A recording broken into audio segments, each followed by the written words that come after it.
Road show விரைவில் வழிகாட்டு நெறிமுறைகளை வெளியிடுக என்று தெரிவிக்கப்பட்டிருக்கிறது. கூடுதல் விவரங்களை செய்தியாளர் கிருஷ்ணமூர்த்தி வழங்கிக்கலாம். கிருஷ்ணமூர்த்தி, விவரங்கள். வணக்கம். கரூரில் கடந்த செப்டம்பர் 27 தாவேக தலைவர் விஜய் பிரச்சாரத்தில் ஏற்பட்ட கூட்ட நெரிசலில் சிக்கி 41 பேர் பலியான சம்பவத்தை தொடர்ந்து அரசியல் கட்சி தலைவர்களின் ரோட் ஷோ நிகழ்ச்சிகளுக்கு வழிகாட்டி விதிமுறைகள் வகுக்க கோரி அதிமுக, தாவேக உள்ளிட்ட கட்சிகள் சார்பில் சென்னை உயர்நீதிமன்றத்தில் வழக்குகள் தாக்கல் செய்யப்பட்டிருந்தன. இந்த வழக்குகளை விசாரித்த உயர்நீதிமன்றம் வரைவு வழிகாட்டு விதிமுறைகளை தாக்கல் செய்ய தமிழக அரசுக்கு கெடுவித்து உத்தரவிட்டது.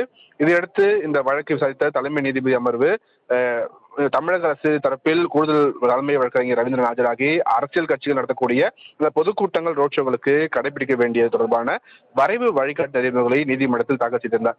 இந்த வரைவு வழிகாட்டு நெறிமுறைகளை தற்போதைய நிலையில் தாவேக, அதிமுக உள்ளிட்ட கட்சிகளுக்கு வழங்க முடியாது என்றும் அரசு தரப்பில் தெரிவிக்கப்பட்டிருந்தது.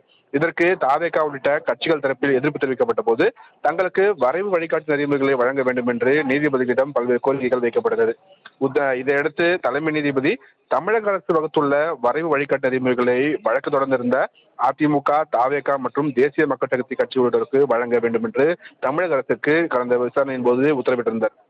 அதன் மீதான கருத்துக்களை சம்பந்தப்பட்ட கட்சிகள் நீதிமன்றத்தில் தெரிவிக்க உத்தரவிட்டு விசாரணை தள்ளி வைத்திருந்தார். இதனிடையே தமிழக அரசு வகுத்துள்ள 42 பக்க வரைவு வழிகாட்டு நெறிமுறைகளில் அரசியல் பொதுக்கூட்டங்கள் மற்றும் ரோட் ஷோக்களில் பங்கேற்கக்கூடிய மக்களின் பாதுகாப்பிற்கு சம்பந்தப்பட்ட அரசியல் கட்சியின் நிகழ்ச்சி ஏற்பாடுகளே பொறுப்பு எனவும் சுட்டிக்காட்டப்பட்டிருந்தது. 5000 பேருக்கு மேல் திரள்வார்கள் என்று எதிர்பார்க்கக்கூடிய பொதுக்கூட்டங்கள், ஊர்வலங்கள், ரோட் ஷோக்கள், ஆர்ப்பாட்டம், போராட்டம் மற்றும் கலாச்சார மற்றும் மத நிகழ்ச்சிகளுக்கு இந்த விதிகள் அனைத்துமே பொருந்தும் என்று தெரிவிக்கப்பட்டிருந்தது. மேலும் வழிபாட்டு தலங்களில் நடைபெறக்கூடிய மத ரீதியான கூட்டங்களுக்கு இந்த வழிகாட்டு நெறிமுறைகள் பொருந்தாது என்றும் அந்த விதிமுறைகள் தெரிவிக்கப்பட்டிருந்தது. நடத்தை விதிகள் அமலில் இருக்கக்கூடிய தேர்தல் நேரங்களில் தேர்தல் ஆணையம் வெளியிடக்கூடிய விதிகள் மட்டுமே அமலில் இருக்கும் என்றும், இருப்பினும் கூட்ட கட்டுப்பாடு, குடிநீர், கழிவறை உள்ளிட்ட அத்தியாவசிய வசதிகளை வழங்க செய்யும் இந்த விதிகளை அமல்படுத்துவது ஏற்பாடுகளின் பொறுப்பு என்றும் அது தெரிவிக்கப்பட்டது. பொதுக்கூட்டங்கள், ஊர்வலங்கள், ரோட் ஷோக்கள், ஆர்ப்பாட்டம், போராட்டம் ஆகியவை நடைபெறவுள்ள இடங்களை காவல்துறை அதிகாரிகள் தேர்தல் ஆணையத்தால் அங்கீகரிக்கப்பட்ட கட்சிகளுடன் கலந்தாலோசித்து மாவட்ட ஆட்சியர் முடிவெடுத்து அறிவிப்பார் என்றும் தெரிவிக்கப்பட்டிருந்தது.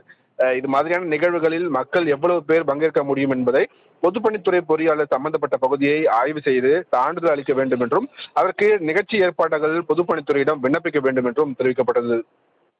குறிப்பாக கர்ப்பிணி பெண்கள், மூத்த குடிமக்கள், குழந்தைகள், மாற்றுத்திறனாளிகள் நீண்ட நேரத்திற்கு நிற்க வைக்காமல் அவர்களுக்கு பாதுகாப்பாக நிகழ்ச்சியில் பங்கேற்க தேவையான அனைத்து வசதிகளையுமே நிகழ்ச்சி ஏற்பாடுகள் தான் செய்ய வேண்டும் என்று அந்த விதிமுறைகள் ஆசிரியருக்கும் தாக்கல் செய்யப்பட்ட அந்த அறிக்கையில் தெரிவிக்கப்பட்டது. பின்னர் அனைத்து தரப்பு வாதங்கள் நிறைவடைந்த நிலையில் இந்த வழக்கில் தீர்ப்பை தேதிவிடப்படாமல் தள்ளி வைத்திருந்தது.